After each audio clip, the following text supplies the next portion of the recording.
आजमाया जा रहा है।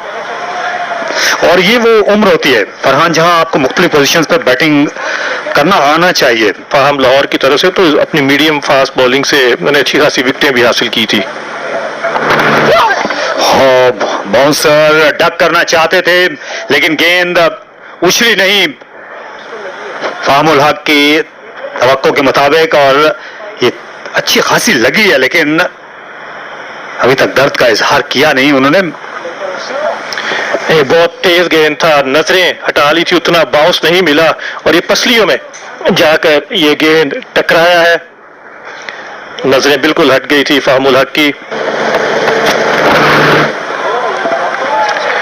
एक और बाउंसर बहुत ज्यादा जारहाना अंदाज है, खूंखार अंदाज से बल्लेबाज को घूरते हैं।